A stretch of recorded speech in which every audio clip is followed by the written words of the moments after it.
है ना। तो पहले हमको ओन सेल्फ में खड़े होने के लिए हमको ऐसा दिमाग चाहिए जो अपनी चीजों को, जो मुझे चाहिए अपने निर्वाह के लिए, वो तो मैं अपने दो पैर पे खड़े होकर करूं ना, कि मैं एक्सपेक्ट करूं कि मेरे को टेबल पे मेरे को खाना भी कोई देगा, मेरे को 2 रोटी भी बना के देगा, मेरे लिए ये भी करेगा ये भी करेगा। This is not fair. तुम अपने 2 पैरों पे तो खड़े हो, अपना सुख का भी जो भी तुम्हारा निर्वाह का है तुम उसके लिए तो ओन सेल्फ में आओ। That is also a healthy mind, healthy mind. उसके बाद तुम्हारे अंदर में क्या हो, जो मेरे घर के बड़े हैं, हे मालिक शल मुझे उनसे कभी भी 3 काल में सेवा लेनी ना पड़े। मैं क्या नहीं कर दूं कि उनके चेहरे पे मुस्कुराहट आ जाए, मैं क्या नहीं कर दूं। ज्ञान होए तो ऐसा होए, मन होए तो ऐसा होए, इतना अंदर में कंपन होए कि बाप रे बाप कहीं मेरे से कुछ गलत कर्म तो नहीं हो गया, कहीं कोई गलत सोच तो नहीं आ गई। सच्ची घर के बड़ों को देखकर ही अंदर में मन एकदम पिघल जावे कि मैं कैसे बिछ जाऊं उनके लिए, क्या ना करूं। सच में मैं बोलती हूं, जिसके अंदर में ये ओन सेल्फ और अपने आप को फना करने की aptitude in the right direction होती है ना, ऐसा मन किसी की बुराई पर जाकर अपनी ऊर्जा को वेस्ट करता ही नहीं है। उसको ये काम करना आता ही नहीं है, उसको आता ही नहीं है कि वो बुराई देखे कैसे और कब दिखे उसको बुराई। He is so busy enjoying his own health. उसको ध्यान बीमारी की ओर जाएगा ही नहीं। क्यों जाएगा? आपका शरीर स्वास्थ्य में है, आप बैठ के बीमारी का चिंतन करोगे क्या? मूर्खता है ना, करेंगे नहीं ना। मन भी जब स्वास्थ्य से भरा होता है उसके अंदर ऐसी बातें आती हैं, ऐसी बातें आती हैं। उसको लगता है कि घर के जो भी बच्चे हैं उनके लिए वो प्रार्थना करता है पर उनको फ्री छोड़ता है, उनके लिए वो सेवा में बिछ जाता है पर उसके रिजल्ट के लिए उसका मन बिल्कुल भी नहीं जाता है। इतना मन सेंसिटिव होता है कि हर कार्य शरीर से राइट होए, बाकी उसकी वृत्ति, उसका कर्म, उसका फल उसके बात है, पर मेरे मन से गड़बड़ी ना हो, क्योंकि आगे चल के इस गड़बड़ी का जो मुझे ऋण चुकाना पड़ेगा वो बहुत भारी पड़ेगा, बहुत भारी पड़ेगा। As you walk the journey, try to make it as less messy as possible. Don't leave a track that you have to come back to clean. Did you understand this? Hindi में बोलो, क्या बोला मैंने? As you walk the journey, make it as less messy as possible. Make sure you don't leave a track behind, otherwise you will have to come back to clean it. हम अपने जीवन को जितना, हाँ, don't leave a track behind so that you don't have to come back to clean it. अगर हमने, अच्छा मेरी बात समझो, मैं ये लेकर चल रही हूं, ये पकड़ते पकड़ते भी मैं अभी में पानी गिरेगा नहीं तो ऐसे ऐसे ऐसे ऐसे ऐसे ऐसे ऐसे ऐसे ऐसे कर रही हूँ, पानी पी कम रही हूँ, गिर ज्यादा रहा है। तो मैंने क्या किया, पानी के पीने के सिंपल से प्रोसेस को बहुत मेसी बना। मेसी समझते हैं? मेसी बहुत गंद, मतलब गंद फैला दिया ज्यादा, है ना, उसको मेसी कर दिया। और फिर अब मैं लेकर जा रही हूँ उस ग्लास को, पर ना ही मेरा ग्लास ठीक से पकड़ा जा रहा है, ना ही मुझे अक्ल है, ना कॉमन सेंस है। हाँ, तो ग्लास टेढ़ा हो रहा है, पानी गिरता जा रहा है, मैं जाती जा रही हूँ। अब पीछे कोई फिसल सकता है, फिर हो सकता है कि मुझे ही वापस आके उस पानी को मुझे, अच्छा चलो नॉर्मल वर्ल्ड में आप भले साफ ना करो, कोई और आके कर देगा, पर माता प्रकृति के नियम में ऐसा नहीं होता। जो गंदगी आपने फैलाई है, जो हमने फैलाई है, वो हम ही को ही आकर साफ करना पड़ेगा। आत्मिकता, और जितना हमने आत्मिकता का रास्ता लिया, जितना this satsang we have attended, no, that much more mata prakriti will tighten the rules, and it's like this, it will tighten, Mata Prakriti will tighten the rules. What are the rules? Your mess, please clear. Please clear. हम एक छोटी बच्ची के साथ खेल रहे थे, तो उसको बड़ा मन था, तो उससे कुछ गिर गया, मतलब मेरे से गिरा, उससे नहीं गिरा, गिर गया, पर खेल उसके साथ रहती। फटाक से उसने वो चीज, छोटी सी बच्ची 4 साल की, फटाक से उसने उसको हटाया और बाथरूम में गई, जो उसके हाथ में आया, उसको जो उसको समझ में आया, जो उसने देखा है, तो बोलता है, और फिर मेरे को बोलती है, हटो हटो, I have done the mess, I will clean it. हटो हटो, मैंने मेस किया, I will clean the mess that I have created. सच्ची मैं वहीं की वहीं बैठ गई, सच्ची अंदर ही अंदर लगा कि मालिक तो मेरे को क्या बोल रहा है, यही तो बात सच है। हमने मोह की फीलिंग को अपने मन में जन्म दिया, और उसको वहीं पर रहने दिया और उसी के प्लेटफॉर्म पे खड़े होकर जीवन जिया। वो मेरे चित्त पर जाकर इतना स्टोर हो गया कि उसने आकार ले लिया सॉलिड आयन का, नॉट इवन पत्थर का। पत्थर का भी आप तोड़ दो, आयन, आयन को क्या बोलेंगे, लोहे का आकार उसने ले लिया, लोहे का उसने ले लिया। अब वो लोहा कैसे एकदम खंडित होवे, कैसे खत्म होए, उसका टुकड़ा भी आप काटोगे तो वो छोटे छोटे पीसेस में भी वो भी हमको चुभेगा, लगेगा। लोहे को पिघालना पड़ेगा, उसको पिघलना ही पड़ेगा। वो किस प्रकार पिघलेगा, इतनी ज्ञान की अग्नि जले अंदर, भड़के अंदर, इतनी ज्ञान की। थोड़ा बहुत जल रहा है, थोड़ा बहुत नहीं जल रहा है, अभी भी पीड़ा हो रही है, मैं इतना ज्ञान सुन रहा हूं, फिर भी मेरी रातों की नींद फिट रही है, फिर भी सामने वाला दुखी हो रहा है।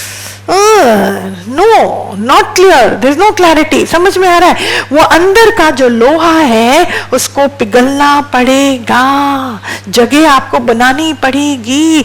मैंने ही वो लोहे को इनवाइट करा था, लोहे जैसा जीवन तो मेरा बन गया। अब लोहे के साथ तो कौन टिंग टिंग करेगा बताओ? नो नो, आप समझ रहे हो, हर्डल्स पे हर्डल्स आएंगी। बरकत तो बहुत दूर की बात है, जो आप इतने लाख इतने करोड़ों का आप अनुभव कर सकते हो, मुश्किल से 30-40 हजार आपके रास्ते पे आएंगे, मुश्किल से, मुश्किल से। क्यों ऐसा होता है, क्यों ऐसा होगा? लोग ही नहीं आएंगे, कुछ भी। क्यों? बिकॉज कौन लोहे के साथ अपना सिर मारेगा, कौन मारेगा, है ना?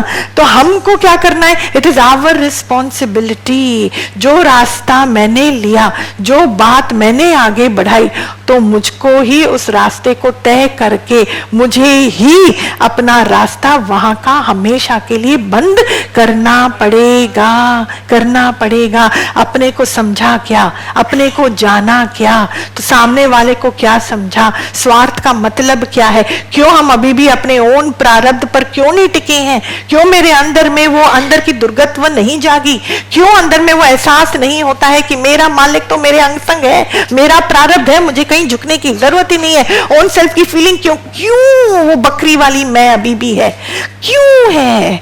मैं बोलती हूँ वीकनेस है, सामने वाले की वजह से मैं दुखी होता हूं, ये वीकनेस है संतों, वीकनेस है, मोह वीकनेस है, अंधकार है। प्रेम बहुत प्यारा है, आप अपने घर वालों से प्रेम करो ना, कौन बोलता है प्रेम नहीं करो? पर प्रेम किसकी, किसकी खुशबू, किसकी? जो काटा है वो खुशबू नहीं देगा, जो काटा है वो खुशबू नहीं देखा, पर जो फूल है वो खुशबू देगा। तो काटा क्या है? मेरा मन जो मोह से भरा है, मोह मीन्स इक्वल टू स्वार्थ। थोड़ा सा इसकी हमको टिंकरिंग करनी है प्लीज। ज्ञान से जितना मैं अपने मन को टिंकरिंग करूंगा, जितना मैं मोड़ूंगा, किसी ने पूछा ना कल सेल्फ रियलाइजेशन कैसे होगा, कैसे होगा आप बताओ? जितना मन को मोड़ेंगे सेल्फ की ओर उतना रियलाइजेशन होगा। लेकिन वहां तक की इच्छा रखना भी बहुत शुभ है, हमारी इच्छा भी वहां तक की हुई कहां है?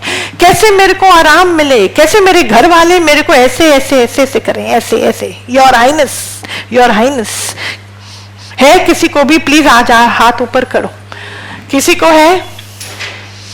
पर अगर वो मेरे हिसाब से नहीं चले तो? हाँ, इनका तो नहीं है, ठीक है, सब अपनी बात बोलो। हाँ, अब फर्क नहीं पड़ता, पर अगर वो आपके हिसाब से ना चले, चलो ठीक है, उनका जो अपना हिसाब है ना, वो आपके हिसाब से एकदम विपरीत है, थोड़ा हर्टफुल होगा, तो मन कचोड़ता है। तो मतलब अभी भी वो पड़ाव से मैं आगे गया नहीं, पार हुआ नहीं, कोई बात नहीं। It is human, it is natural कि हमको ऐसा लगता है। तो फिर हमको क्या करना है? ये मन की बात है ना, ये मन की बात है, तो मन को मुझको ही क्या बोला, सजाना है, उसको ही समझाना है, समझाना है। What am I doing? मैंने किसी के दिल में अपनी जगह बनाने के लिए कौन सी पुरुषार्थ करी, ये बात हमारी है। और फिर भी सामने वाला मुझे प्यार नहीं करता, और अगर मेरे मन की मैच्योरिटी है तो मुझे, मेरे अंदर में क्या उत्पन्न होगा? हेल्दी वैराग्य उत्पन्न होगा, हेल्दी वैराग्य।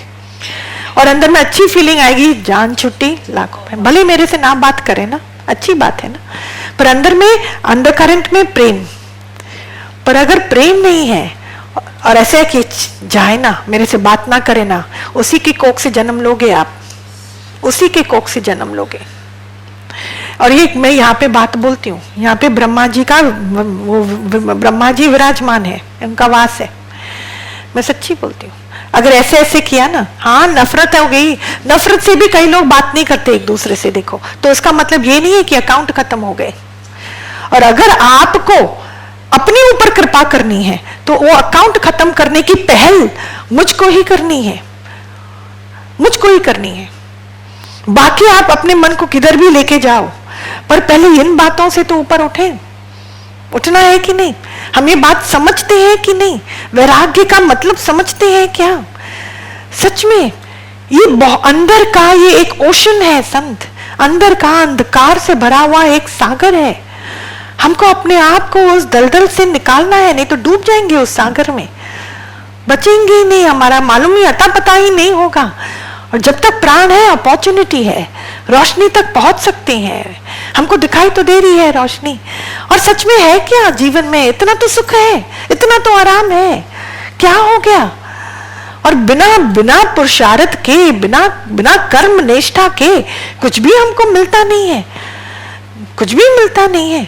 हम कितनों को बोलते हैं, देखो यंगस्टर्स को हम बोलते हैं who are in their early 20s and all that, ये तो तुम्हारे मेहनत करने का समय है ना। हाँ ठीक है ना, थोड़ा बहुत फेलियर्स आएगा, थोड़ा बहुत ये होगा, तुमको लॉस होगा, ये होगा, पर ये तो उम्र है, तुम struggle it out, it's good for you, it will help mature your mind. पर माँ अपने मोह के वजह से प्रार्थना करती रहेगी, मेरे बच्चों को इतना मिल जावे, मेरे बच्चों को इतना मिल जावे। तुम्हारे बच्चों को इतना मिल जावे, चलो मिल भी जाए, मैं बोलती हूँ सुंदर है प्रार्थना, ममता है, प्यार है, मिल भी गया तो भी क्या, तो भी क्या, उसका प्रारब्ध उसको क्या नहीं मिलने वाला है? वैसे भी आप बताओ, मिल भी गया। What is occupying my space in my head is very important. पड़ाव को क्रॉस करो संत, प्राण चलते जा रहे हैं, समय निकलता जा रहा है, पूर्णता को प्राप्त नहीं होगे, वो मन आपको रहने देगा नहीं।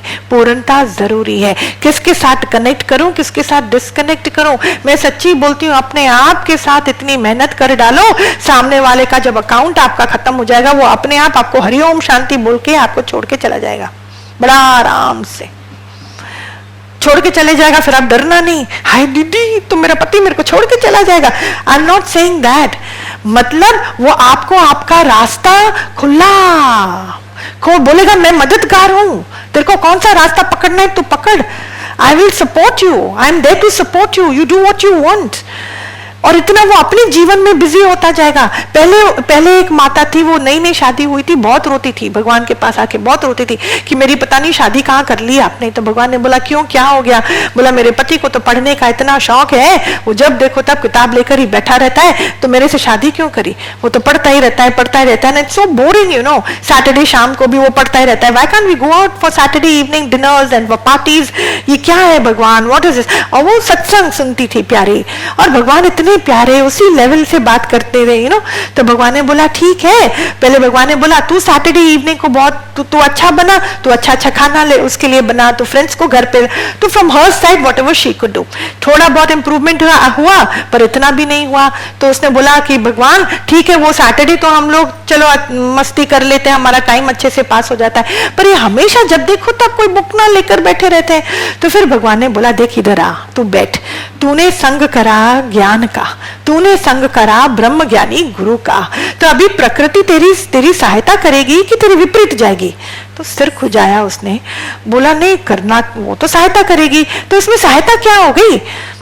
Where is the sahayata here? No, he should be there to spend time with me. No, we should have fun together. No, we should go traveling together. No, ये तो लेकर मैंने शादी करी थी, ये सब सोचकर, पर वो तो निकला ही उल्टा।